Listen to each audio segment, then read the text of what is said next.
তারুণ্যে জোর দিতেই সেনায় অগ্নিবীর প্রকল্প প্রত্যাহারে কোনো প্রশ্নই নেই।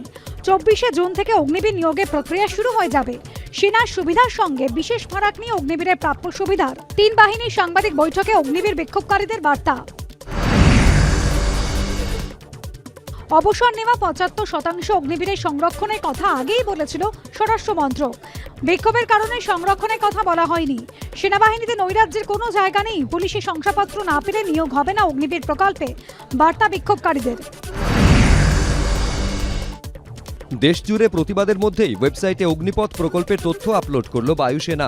সেনার মতোই অগ্নিবীররা বেতনের সঙ্গে পাবেন হার্ডশিপ অ্যালাওয়েন্স, মিলবে ইউনিফর্ম অ্যালাওয়েন্স, ক্যান্টিন, মেডিকেলের সুবিধে।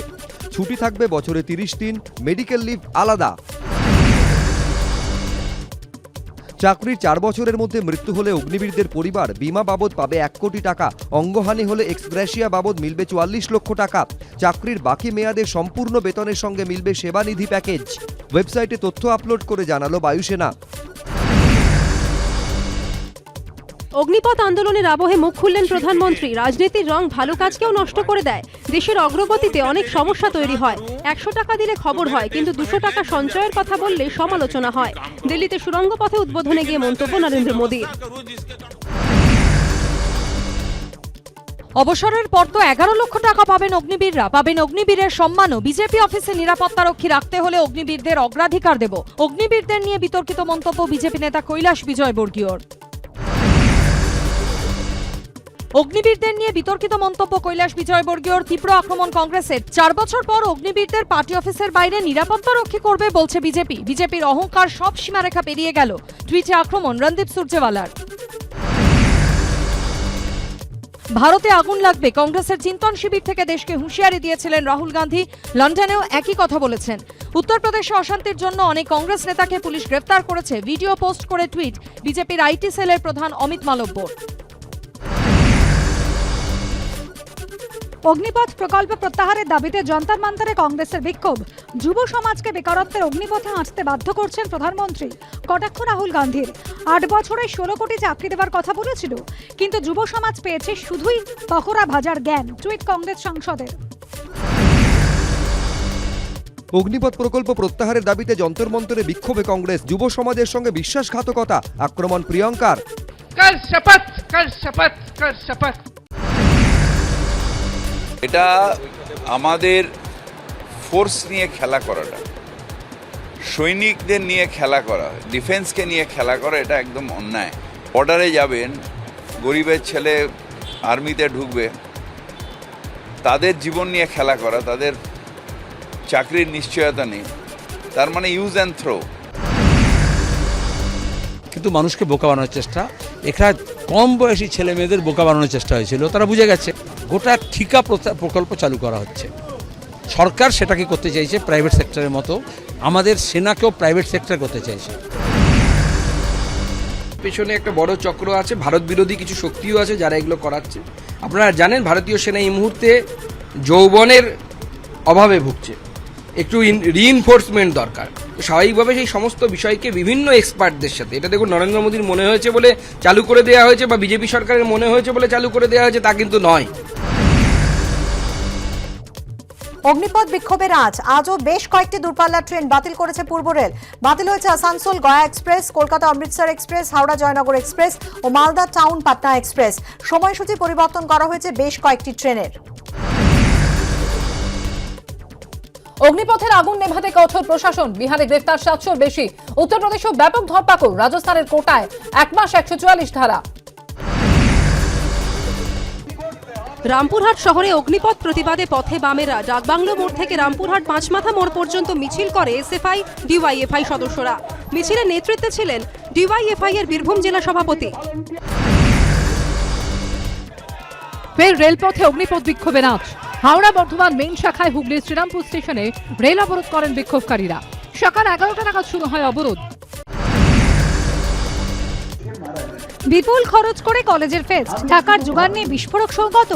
বয়স হলে সিনিয়র নেতারা ভুল বললেও মেনে নিতে হয়, কিছু কথা ঠিক বললেও সব ঠিক নয়। কলেজ ফেস্টে বিপুল খরচ নিয়ে সৌগতর মন্তব্যকে কটাক্ষ মদনের। ছাত্র সংসদে ফেস্ট নিয়ে যা হয় তা ওপেন সিক্রেট। মন্তব্য রাজ্য বিজেপি সভাপতি সুকান্ত মজুমদারের। বিলম্বিত বোধোদয় সৌগত রায়কে কটাক্ষ মোহাম্মদ সেলিমের। বঙ্গ বিজেপিতে ফের বিদ্রোহের আগুন। দলীয় কর্মীদের বসে যাওয়ার ডাক দিলেন বিজেপি নেতা দুধ কুমার মণ্ডল। ফেসবুকে পোস্ট করেন তিনি, লেখেন, জেলা থেকে ব্লক কমিটি আমার সঙ্গে কথা না বলেই কমিটি গঠন করেছে, দলের বিধি মেনে ব্যবস্থা নেওয়া হবে। প্রতিক্রিয়া সুকান্ত মজুমদারের। দুধ কুমারের মতো মানুষ সংগঠন থেকে হারিয়ে গেলে তা চিন্তার ও উদ্বেগের। বর্তমানে যারা সংগঠনে রয়েছেন তাদের উচিত দুধ কুমারের অভিজ্ঞতাকে সম্মান দেওয়া। দুধ কুমার মণ্ডলের পাশে দাঁড়িয়ে টুইট বিজেপির কেন্দ্রীয় সম্পাদক অনুপম হাজরার। দলীয় নেতৃত্বের প্রতি ক্ষোভ দুধ কুমার মণ্ডলের। নিয়ম মেনে ব্যবস্থা নেওয়া হবে, বার্তা বিজেপির রাজ্য সভাপতি সুকান্ত মজুমদারের। বিজেপির কঙ্কাল বেরিয়ে আসছে, কটাক্ষ কুণাল ঘোষের। বিজেপির বীরভূম জেলা সভাপতি নিয়ে আপত্তিকর পোস্ট। দলবিরোধী কাজের জন্য বহিষ্কৃত বীরভূম জেলা কমিটির প্রাক্তন সদস্য।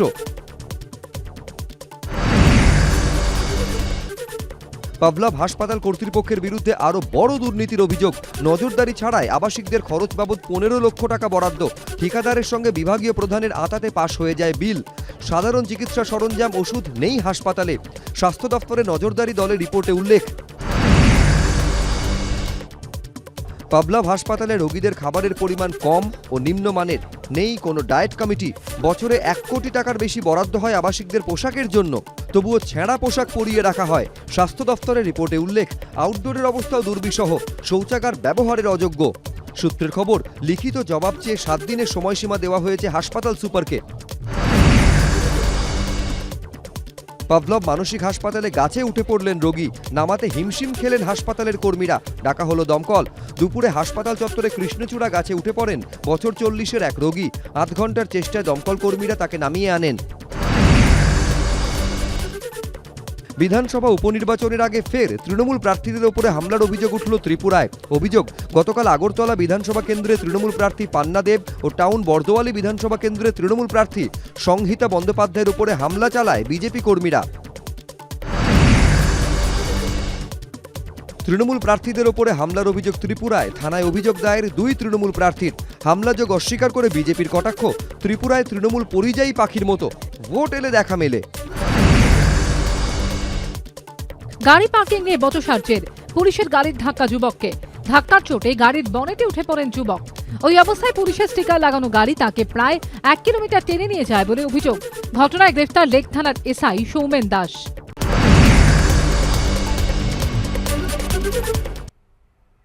রাজ্যের করোনা পরিস্থিতির দিকে নজর দেব। রাজ্যে ঊর্ধ্বমুখী করোনা সংক্রমণ একদিনে 350 পার। গত 24 ঘন্টায় রাজ্যে করোনা আক্রান্ত হয়েছেন 362 জন, একজনের মৃত্যু হয়েছে। সন্দীপ সরকার আমাদের প্রতিনিধি রয়েছেন আমাদের সঙ্গে টেলিফোন লাইনে। সন্দীপ, করোনা পরিসংখ্যান যেখানে 300 ছিল সেখানে একদিনে 350 পার হলো, এই পরিসংখ্যান কতটা উদ্বেগজনক? একেবারেই তাই, যথেষ্ট উদ্বেগজনক। কেননা একসাথে এতজন মানুষ গত প্রায় 3 মাসে এরকম চিত্র দেখা যায়নি আমাদের রাজ্যের পরিপ্রেক্ষিতে। আজকে স্বাস্থ্য দপ্তরের যে পরিসংখ্যান সামনে এসেছে তাতে গত 24 ঘন্টায় রাজ্যে নতুন করে 362 জন করোনা আক্রান্ত হয়েছেন। এখানেই শেষ নয়, আমরা যদি পরিসংখ্যানের দিকে আর একটু খুঁটিয়ে তাকাই তাহলে দেখা যাবে যে গত মে মাসে গোটা মাস জুড়ে রাজ্যে করোনা সংক্রমিত হয়েছিলেন 1145 জন মানুষ। আর সেখানে জুন মাসে এই 19 দিনে রাজ্যে করোনা আক্রান্তের সংখ্যা বেড়ে হলো 2512। অর্থাৎ এই গত 19 দিনে জুন মাসে রাজ্যে আক্রান্ত হয়েছেন 2512 জন, যেটা গত মাসে আক্রান্ত ছিলেন 1145 জনের কাছাকাছি। এর পাশাপাশি মৃত্যুও কিন্তু হচ্ছে রাজ্যে, যদিও দৈনিক মৃত্যু প্রত্যেক দিন যে হচ্ছে এমনটা নয়। শেষ গত 15 তারিখ একজনের মৃত্যু হয়েছিল রাজ্যে করোনা আক্রান্ত হয়ে। আজকে আবারও একজনের মৃত্যুর খবর স্বাস্থ্য দপ্তরের তরফ থেকে নিশ্চিত করা হয়েছে। তাদের যে কোভিড বুলেটিন তারা দেন তাতে উল্লেখ করা হয়েছে। অর্থাৎ করোনা আক্রান্তের সংখ্যা কিন্তু ধীরে ধীরে হলেও বাড়ছে। এখন তারা কোন করোনার কোন প্রজাতি সংক্রমিত হচ্ছেন সেটা কিন্তু এখনো পর্যন্ত স্পষ্ট নয়। আমরা ইতিমধ্যেই কল্যাণীর জেনোম সিকোয়েন্স ল্যাব থেকে যে রিপোর্ট পেয়েছি তাতে আমরা দেখেছি যে করোনার একটা মিশ্র প্রজাতির হদিশ এ রাজ্যে পাওয়া গিয়েছে। এখন তার জেরে এই ঘটনা ঘটছে নাকি ওমিক্রন যে এর আগে থাবা বসিয়েছিল সেই ওমিক্রনের প্রভাব, এই বিষয়টা কিন্তু স্বাস্থ্য দপ্তরের কর্তারা এই মুহূর্তে খতিয়ে দেখছেন যে হঠাৎ করে করোনা সংক্রমণ বেড়ে যাওয়ার পিছনে কি রহস্য রয়েছে। ধন্যবাদ সন্দীপ। আসি পরে খবরে। বিজেপি অফিসে নিরাপত্তা রক্ষী রাখতে হলে অগ্নিবীরদের অগ্রাধিকার দেব।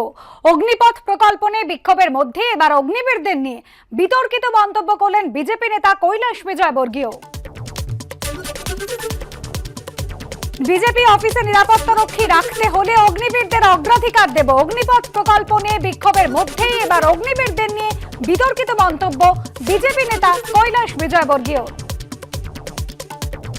অগ্নিবীরদের নিয়ে এবার বিতর্কিত মন্তব্য বিজেপি নেতা কৈলাস বিজয়বর্গীয়। কি বলেছেন বিজেপি নেতা এই প্রসঙ্গে শোনাবো।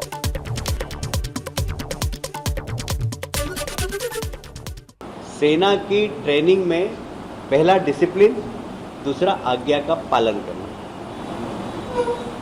जब वो ट्रेनिंग लेगा और 4 साल की सेवा करने के बाद निकलेगा, 17.5 साल से 23 साल तक की उम्र, यदि वो 21 साल में भी भर्ती होता है, 4 साल काम करता है तो 25 साल, 25 साल में जब वो बाहर निकलेगा तो उसको 11 लाख रुपए उसके हाथ में होंगे और अग्निवीर का एक छाती पर तगमा लगा के घूमेगा। किसी भी मुझे अगर इस ऑफिस में, बीजेपी के ऑफिस में सिक्योरिटी रखना है तो मैं अग्निवीर को प्राथमिकता दूंगा। অগ্নিবীরদের নিয়ে বিতর্কিত মন্তব্য কৈলাস বিজয়বর্গীয়ের। আক্রমণ কংগ্রেসের। 4 বছর পর অগ্নিবীরদের পার্টি অফিসের বাইরে নিরাপত্তা রক্ষী করবে বলছে বিজেপি। বিজেপির অহংকার সব সীমারেখা পেরিয়ে গেল। টুইটে আক্রমণ রণদীপ সুরজেওয়ালার।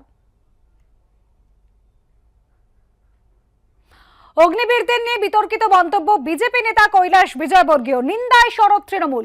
ফেসবুক পোস্টে কটাক্ষ করে দেবাংশু ভট্টাচার্য লিখেছেন, অগ্নিপথ থেকে ছাঁটাই হওয়া সেনাদের বিজেপি পার্টি অফিসে সিকিউরিটি গার্ড হিসেবে নিয়োগ করতে চান কৈলাস বিজয়বর্গীয়। এই লোকটি এই পর্যায়ে নির্লজ্জ, কল্পনা করতে কষ্ট হয়। নিজের পুত্রকে ইতিমধ্যেই বিধায়ক বানিয়ে ফেলা ব্যক্তি এবার দেশের সেনাদের পার্টি অফিসে সিকিউরিটি গার্ড বানাবেন। কটাক্ষ দেবাংশু ভট্টাচার্যের।